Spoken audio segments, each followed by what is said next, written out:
as you guys know, we are at the RNC, the Republican National Convention, and since Donald Trump is such a unique candidate, it's causing some division within the Republican Party. And one way of seeing that is definitely looking at the list of people who have decided not to come to the convention. Now, among those who have decided not to come to the convention are the Bush family. Okay, so the Bush family has decided, yeah, we're not really feeling Trump, we don't like Trump, we're not going to endorse Trump. So they have decided not to show up to the RNC.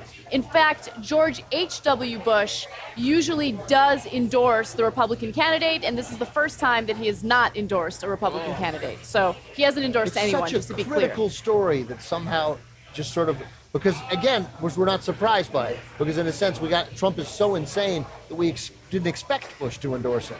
But it's George H.W. Bush. Is Reagan's vice president. Trump is trying to embrace the mantle of Reagan, and the guy who served with Reagan for 8 years and then was anointed his successor is not endorsing him. I offer to you that if Ronald Reagan were alive today, he would not be endorsing Donald Trump. And the evidence is that George H.W. Bush is, and George W. Bush isn't. So let's... Not even Jeb.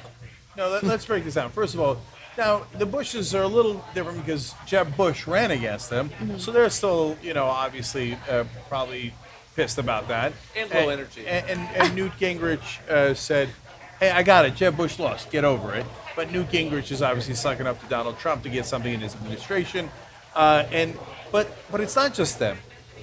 Mitt Romney, the last Republican candidate, not here, can't stand Donald Trump, often speaks out against him. Although there was a rumor that he's in Cleveland. Yeah. Drums. Well, I tell you, I was on a conservative talk radio show today, and for like 20 minutes, they had a lot of time. And I mentioned that rumor. I was like, look, it's just a rumor, it's not substantiated, because they were talking about the attempt at the floor vote to release delegates of their obligation to vote for Trump that was defeated, barely, maybe. And I said, and they were like, and the guy asked me, but even if they did that, there's no other candidate. And I was like, there's a rumor, not that he's at the convention hall, but that he's in Cleveland, Mitt Romney. And instantly, everybody, the host was like, and everybody was like, what?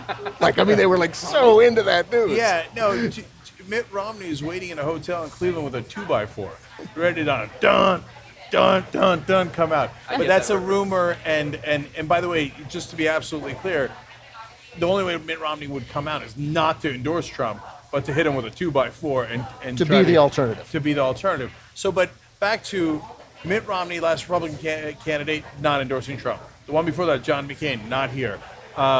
Begrudgingly kind of endorsed him and said he's made this the most miserable run of my life. He's in the middle of an election cycle. He's damned if he supports Trump, damned if he doesn't support Trump. So he's not here. George W. Bush, last Republican president, not here. George H.W. Bush, not here. But all those guys, all those Republican Party leaders going, no, we want no part of this guy. Yes, if that happened with a Democrat, could you imagine a Democrat is running and Obama's like, I'm not showing up. Bill Clinton not showing up. Joe Jimmy Biden. Carter not showing up. Joe Biden not showing up. It would be earth-shattering news. The only guy who ran for president that's still alive, that's a Republican that has showed up, and I was more surprised by this than anything else. Me too. He's here. Yeah. Bob Dole. Bob Dole's in the building. I just saw a picture of him. He's in the convention hall right now. Yeah. Hard at work. Yeah. Bob Dole support Trump. Bob Dole. And Bob Dole was in many ways the least conservative of all those guys. Yeah, it is in kind some of surprising. Ways. There's one more surprise. Dick Cheney not on Trump's side. I mean, Trump wants to bring torture back, but Cheney's not here. Yeah, Rumsfeld? The one thing that Cheney objected Rumsfeld said he'd vote for Trump. Cheney, to give him, no, not weird credit, real credit. The one thing that he really most enthusiastically spoke out against Trump on was when Trump talked about the Muslim ban. Cheney was like, no. It's a really bad idea. I would never do that. It's actually a little crazy because if you listen to speeches that George W. Bush gave during his administration, you think you're listening to a liberal when he's specifically talking about Muslims and the Islamophobia. Yep. And so it is incredible that someone as dangerous as Cheney, someone as questionable as Bush would come out and say that Donald Trump is deplorable for saying what he says about Muslims. But look, I think the reason why Cheney isn't going to endorse Trump is because what's the one thing that Trump loves to pick on Hillary about?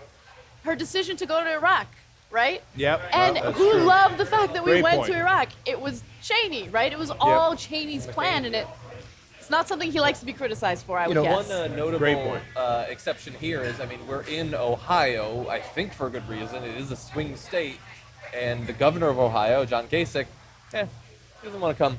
He lives 2 hours away. He's not coming. Rising star in the Republican Party, swing state, Brian Sandoval, Nevada. He's not here. So Yeah. it's Jeff Flake, they asked him, he's a senator from Arizona, why aren't you going to the convention? He said, I had to mow my lawn. yeah, that's It's a funny. big lawn. Wow. love John it. McCain says he got a campaign. Yeah. Yeah.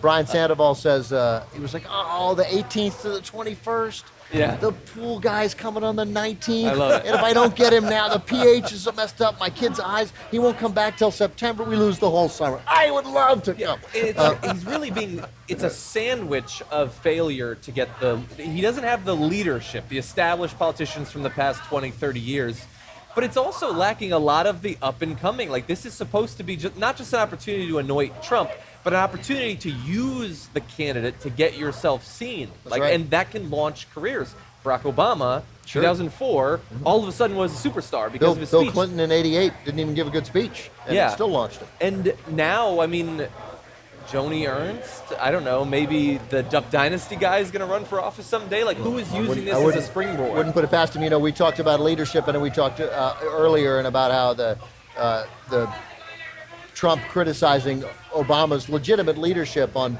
race relations time and time again throughout this campaign. And now, you know, at the funeral last week at Dallas, of the cops in Dallas, George W. Bush said, "Too often we judge other groups by their worst examples while judging ourselves by our best intentions."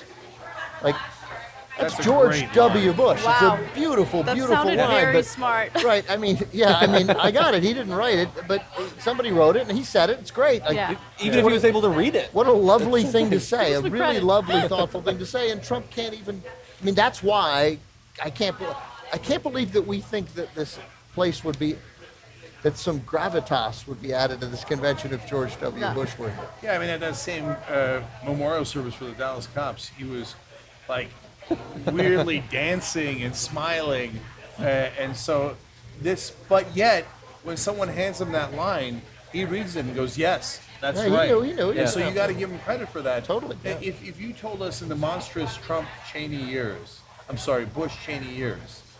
that, you know, now 8 years afterwards, there'd be someone so much more monstrous who's the Republican candidate that Bush and Cheney would disown him for being too right-wing, we would have said, what? Yeah.